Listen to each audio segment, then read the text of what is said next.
मेघनाथ को अजेय बनाने वाली कुलदेवी निकुंभिला ने हनुमान जी पर सिर्फ इसलिए प्रहार कर दिया क्योंकि हनुमान जी ने उनसे कहा, आप अधर्म का साथ छोड़ दें, नहीं तो परिणाम अच्छा नहीं होगा। देवी निकुंभिला के प्रहार से मूर्छित हनुमान जी राम राम कहते हुए उठे और क्रोधित होकर अपना पंचमुखी रूप प्रकट कर लिया। इसे देख देवी निकुंभिला ने भी सिंह का मुख और 8 भुजाओं वाला भयानक तांत्रिक स्वरूप प्रकट कर लिया। पर युद्ध की ऐसी भयानक स्थिति क्यों उत्पन्न हो गई? और जब विभीषण जी ने यह सुना कि मेघनाथ देवी निकुंभिला का तांत्रिक यज्ञ कर रहा है तो वे इतने भयभीत हुए मानो श्री राम लक्ष्मण ही युद्ध में परास्त हो गए हों। असल में लंका की कुलदेवी निकुंभिला कोई आम देवी नहीं थी। इनकी शक्ति भगवान नरसिंह के समकक्ष थी और इन्हें तंत्र जगत में प्रत्यंगिरा और नरसिंह ही भी कहा जाता था। इसीलिए तो देवी निकुंभिला जिस पर भी प्रसन्न हो जाती वह पूरे ब्रह्मांड में अजेय हो जाता। मेघनाथ का अजेय होना भी देवी निकुंभिला की ही कृपा का परिणाम था और उन्हीं से मिले शक्ति के बल पर मेघनाथ ने देवताओं तक को बंदी बना लिया और ब्रह्मा जी को भी वरदान देने पर विवश कर दिया। यहाँ तक कि श्री राम लक्ष्मण को नाग पास में बांधना और लक्ष्मण जी पर शक्ति अस्त्र से घात लगाकर प्रहार करना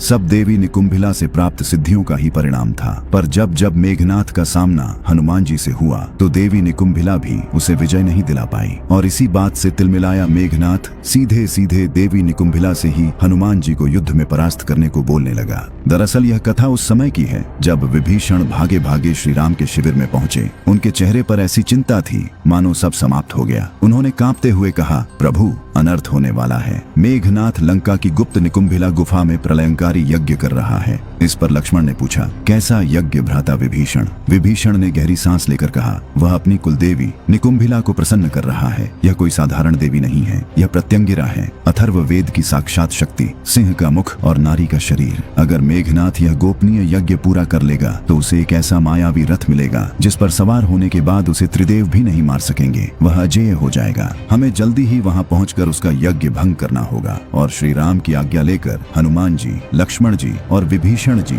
एक विशाल वानर सेना के साथ उस गुप्त गुफा तक पहुंचे। पर यहाँ जो हुआ उसके बारे में किसी ने सपने में भी सोचा नहीं था। असल में मेघनाथ का यज्ञ भंग करना इतना आसान नहीं था क्योंकि उसकी रक्षा स्वयं देवी निकुंभिला अपनी सहायक तांत्रिक शक्तियों के साथ कर रही थी। देवी निकुंभिला की सहायक रक्तदंता, शूलिनी और मरकटकाली मुख्य रूप से पूरे गुफा को सुरक्षा दे रही थी। और इन सभी बातों से अनजान वानर दल ने जैसे ही अंदर प्रवेश करने की कोशिश की, एक अदृश्य शक्ति ने पूरी सेना को पीछे फेंक दिया। इससे क्रोधित होकर लक्ष्मण जी ने अपना धनुष उठाया और बोले, यह कैसी माया है? मैं इसे अपने बाणों से अभी भेद देता हूँ। पर उनके दिव्यास्त्र भी उस दीवार से टकराकर शून्य में विलीन हो गए। इस पर विभीषण जी ने चिंतित होकर कहा, यह माया नहीं, यह स्वयं कुलदेवी निकुंभिला का शक्ति बंधन है। उन्होंने मेघनाथ को अपनी सुरक्षा में ले लिया है। इस कवच को भेदना असंभव है। यह सुनकर वानर सेना में भय की लहर दौड़ गई। तब हनुमान जी ने कहा, ऐसी कोई शक्ति नहीं जो श्री राम का कार्य रोक सके। और हनुमान जी जय श्री राम का उद्घोष करते हुए अपना रूप विशाल किया और अपने गदा से गुफा की ओर एक शक्तिशाली प्रहार किया। और तब हनुमान जी के समक्ष अट्टाहस करती हुई प्रकट हुई रक्तदंता,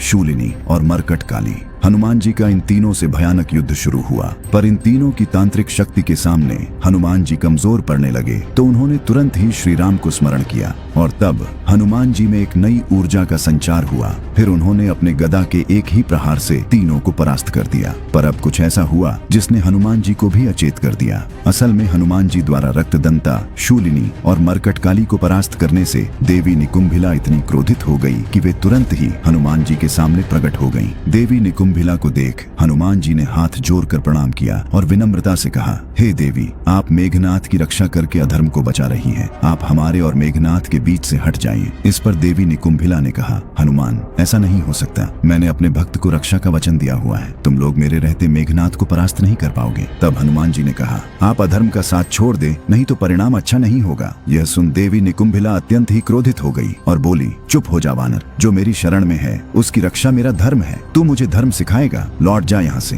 अन्यथा मेरे क्रोध का ऐसा परिणाम देखेगा कि सृष्टि में तेरा नाम लेने वाला भी कोई नहीं बचेगा। इस पर हनुमान जी ने दृढ़ता से कहा, देवी, मुझे विवश न करें। श्री राम की आज्ञा मेरे लिए सृष्टि के विधान से भी बढ़कर है। यह सुनते ही देवी निकुंभिला और अधिक क्रोध से भर गईं और जोर जोर से भयंकर गर्जना करने लगीं। और तभी कुछ ऐसा हुआ कि हनुमान जी को अपना पंचमुखी रूप धारण करना पड़ा। असल में क्रोधित देवी निकुंभिला ने हजारों तांत्रिक शस्त्र से हनुमान जी पर प्रहार कर दिया। अचानक हुए हुए आक्रमण से हनुमान जी संघर्ष करने लगे और एक पल के लिए ऐसा लगा मानो वे इस विनाशकारी शक्ति के आगे विवश हो रहे हैं। तब हनुमान जी ने देखा कि साधारण बल और विनय से बात नहीं बनेगी। तब उन्होंने अपने उस स्वरूप का आवाहन किया जो केवल धर्म की स्थापना के लिए ही प्रकट होता है। उन्होंने श्री राम का स्मरण किया और उनका शरीर पर्वतों जैसा विशाल होने लगा और तभी एक दिव्य प्रकाश के साथ प्रकट हुए पंचमुखी हनुमान, वानर, गरुड़, वराह, हयग्रीव और पांचवा सबसे विकराल धधकते हुए क्रोध से भरा नरसिंह मुख। उनके नरसिंह मुख से ऐसी भयंकर गर्जना निकली कि देवी निकुंभिला का शक्ति बंधन कांच की तरह टूटकर बिखर गया। इसे देख देवी निकुंभिला ने भी सिंह का मुख और 8 भुजाओं वाला भयानक तांत्रिक स्वरूप प्रकट कर लिया। गुफा के अंदर यज्ञ कर रहे मेघनाथ की आंखें खुल गईं और उसने देखा कि उसकी रक्षा कर रही देवी निकुंभिला अब स्वयं अपने पूर्ण सिंहमुखी स्वरूप में प्रकट हो चुकी हैं और उनके सामने उन्हीं के जैसा एक और सिंहमुखी योद्धा खड़ा है। एक ओर थी रावण की कुलदेवी निकुंभिला तो दूसरी ओर थे राम भक्त हनुमान अपने नरसिंह स्वरूप में। यह 2 ऐसी महाशक्तियों का युद्ध था जिसमें एक अपने भक्त के वचन से बंधी थी तो दूसरे अपने प्रभु की आज्ञा से। दोनों की गर्जना से ब्रह्मांड कांप उठा। देवी निकुंभिला अनेक तांत्रिक मायावी शस्त्रों से हनुमान जी पर प्रहार करने लगी पर अब हनुमान जी पर इसका कोई भी प्रभाव नहीं पड़ रहा था। तभी हनुमान जी ने भी अपने गदा से एक भयानक प्रहार देवी निकुंभिला पर किया और इसे रोकने के लिए देवी निकुंभिला ने भी अपने सबसे शक्तिशाली गदे से हनुमान जी पर प्रहार किया। पर ये क्या, हनुमान जी की गदा से टकराकर देवी निकुंभिला की गदा ऐसे बिखर गई मानो कांच पत्थर से टकराया हो। अब देवी निकुंभिला को समझ आने लगा कि उन्होंने हनुमान जी को ललकार कर बहुत ही बड़ी गलती कर दी है और उन्हें ये समझ आ गया कि हनुमान जी कोई आम वानर नहीं, ये तो सर्वोच्च शक्ति है। और तब देवी निकुंभिला ने पुकारा, त्राहिमाम हनुमान त्राहिमाम, मैं तो अपने भक्त के वचन से बंधी थी पर आपकी भक्ति के आगे मेरा प्रभाव शून्य है। मैं आपकी शरण में आई हूँ, मेरी रक्षा करें। इस पर हनुमान जी ने कहा, आप बस हमारे और मेघनाथ के बीच से हट जाइए। और इस पर देवी निकुंभिला ने कहा, मैं ऐसा ही करूंगी हनुमान। पर यह हनुमान जी की विजय नहीं बल्कि अदृश्य रूप से मेघनाथ की सुरक्षा का भेदन ही था बस, क्योंकि असल युद्ध तो अब होने वाला था। एक ऐसा युद्ध जिसकी कल्पना मात्र से हनुमान जी भी कांप जाते थे। वो था लक्ष्मण मेघनाथ का युद्ध। देवी निकुंभिला का सुरक्षा टूटते ही लक्ष्मण की अगुवाई में हनुमान, अंगद, नल नील जैसे महाबली वानर वीर उस गुप्त गुफा के अंदर घुस गए। विभीषण के कहने पर सभी वानरों ने उस तांत्रिक यज्ञ को पूरी तरह विध्वंस करना शुरू कर दिया। वे अपनी गदाओं से यज्ञ कुंड पर प्रहार कर रहे थे पर मेघनाथ हार नहीं मान रहा था। वह वानरों के गदा के हर प्रहार को सहते हुए अपने मंत्रों को पूरा करने में जुटा था। उसका शरीर लहूलुहान था पर उसकी आंखों में यज्ञ पूरा करने की ज्वाला धधक रही थी। यह देखकर महाबली अंगद ने पास रखे एक विशालकाय पात्र से सारा जल उठाया और उसे यज्ञ की धधकती अग्नि में डाल दिया। यज्ञ कुंड की अग्नि बुझते ही यज्ञ विध्वंस हो गया और उसी पल मेघनाथ एक घायल सिंह की तरह चीखता हुआ अपनी जगह से उठा और कहा, हे कुलद्रोही, हे देशद्रोही चाचा, तुम्हें जीने का कोई अधिकार नहीं। आज तुम्हें मेरे यम अस्त्र से कोई नहीं बचा सकता। यह कहकर मेघनाथ ने विभीषण पर साक्षात मृत्यु का अस्त्र यम अस्त्र चला दिया। पर लक्ष्मण पहले से ही सावधान थे। उन्होंने एक पल की भी देरी न करते हुए अपने दिव्यास्त्र से उस यम अस्त्र को आकाश में ही भस्म कर दिया और यहीं से आरंभ हुआ रामायण का वो महाभयंकर युद्ध जिसे देखने के लिए देवता भी आकाश में एकत्रित हो गए। एक ओर था इंद्र को भी पराजित करने वाला इंद्रजीत तो दूसरी ओर थे शेषनाग के अवतार लक्ष्मण। दोनों तरफ से दिव्यास्त्रों की वर्षा होने लगी। युद्ध इतना भयंकर था कि वहां मौजूद सारे राक्षस और वानर सैनिक युद्ध करना छोड़कर केवल उन दोनों का महासंग्राम देखने लगे। अगर मेघनाथ अग्नि अस्त्र चलाता तो लक्ष्मण तुरंत वरुणास्त्र से उसकी अग्नि को शांत कर देते।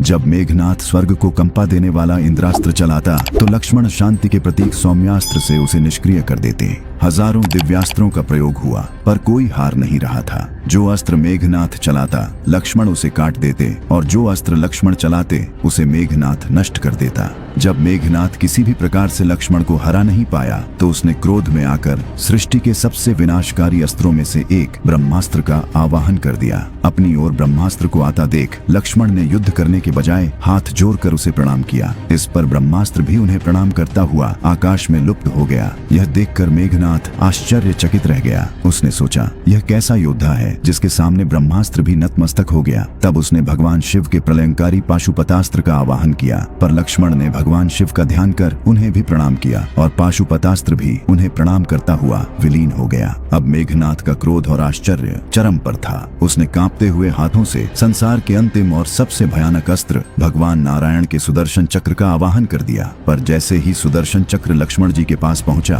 वह उनकी परिक्रमा करके वापस लौट गया। यह देखकर मेघनाथ को विश्वास हो गया कि श्री राम और लक्ष्मण कोई साधारण मनुष्य नहीं, बल्कि वे स्वयं भगवान विष्णु और शेषनाग के अवतार हैं। और इसके बाद वह युद्ध भूमि से गायब हो गया। लक्ष्मण जी को लगा कि वह डर कर भाग गया, पर विभीषण जी ने उन्हें समझाया कि वह मायावी है, वह कोई नई चाल चलने गया होगा। असल में मेघनाथ तो लंका गया था, अपने पिता अहंकारी रावण को यह सत्य बताने। मेघनाथ ने रावण से कहा, पिताश्री, श्री राम और लक्ष्मण कोई साधारण मनुष्य नहीं हैं। उन पर ब्रह्मास्त्र, पाशुपतास्त्र और सुदर्शन चक्र का भी कोई असर नहीं हुआ। वे स्वयं नारायण और शेषनाग हैं। यदि आप राक्षस जाति का संपूर्ण अंत होने से बचाना चाहते हैं तो श्री राम की शरण में चले जाइए, इसी में हम सबका कल्याण है। इस पर रावण ने चिल्लाते हुए कहा, कायर, मेरा पुत्र होकर तू शत्रुओं की प्रशंसा कर रहा है, धिक्कार है तुम पर। पिता के कटु वचन सुनकर मेघनाथ फिर युद्ध भूमि में आ गया और तब शुरू हुआ लक्ष्मण और मेघनाथ का अंतिम युद्ध। अब वह माया और दिव्यास्त्रों से वानर सेना को भी क्षति पहुंचाने लगा। उसका यह रूप देखकर लक्ष्मण क्रोध से भर गए। उन्होंने अपने तरकश से एक दिव्य बाण निकाला, उसे श्री राम की शपथ दिलाते हुए कहा,